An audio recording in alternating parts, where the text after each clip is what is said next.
مسیح یسوع کے عظیم اور بابرکت نام میں میری طرف سے آپ تمام دوستوں اور ساتھیوں کو بہت بہت سلام۔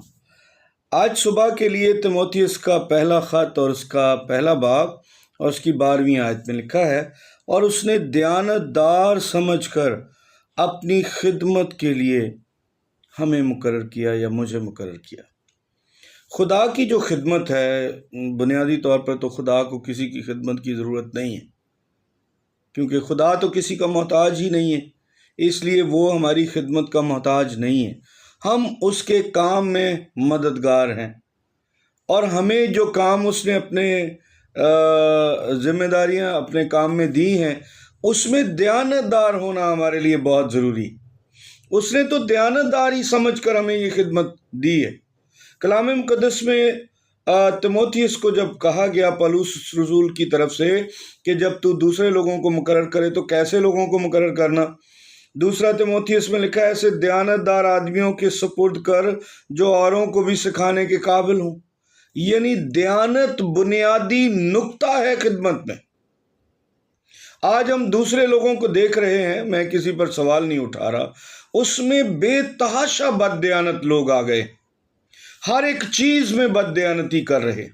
اگر خدا نے انہیں روپیہ پیسہ دیا ہے تو وہ اسے خدمت کے بجائے اپنی ذات، اپنی فیملی، اپنی عیاشیوں کے لیے استعمال کر رہے ہیں۔ تو یہ بد دیانتی کا ایک بہت بڑا جواب ہے۔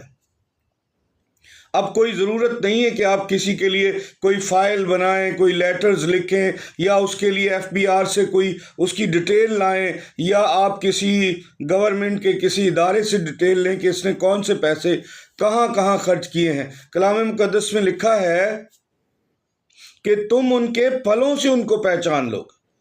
تو کوئی ضرورت نہیں ہے بڑی کہ ہم ان کے پھلوں سے انہیں پہچان نہیں سکتے، جب سب سے اہم بات یہ لکھی ہے کہ اسے دیانت دار ہونا چاہیے، اور اگر وہ دیانت دار ہی نہیں ہے تو پھر کیا خدا کا پارٹنر اور کیا خدا کا خادم۔ اور تیتس کے خط کے دوسرے باب کی 10ویں آیت میں لکھا ہے چوری چلاکی نہ کریں بلکہ ہر طرح کی دیانت داری کریں۔ ہم چلاکیوں سے، چوریوں سے بہت کچھ کر رہے ہیں اور سمجھ رہے ہیں کہ مالک کو پتہ نہیں ہے۔ مالک کو پتہ ہے، مالک جانتا ہے، صرف صبر کیے ہوئے ہے، اور اس کے صبر کو بھی ہم غلط نہ سمجھیں۔ وہ ایک دن پورا ہو جائے گا اور ہمیں جواب دینا پڑے گا۔ ہم اپنی چوریوں اور چلاکیوں سے خدا کو ڈاج نہیں دے سکتے، اس لیے دیانت داری سب سے بہترین اور ضروری عنصر ہے خدمت میں۔ اگر وہ نہیں تو باقی سب کچھ بیکار ہے۔ Thank you, God bless you.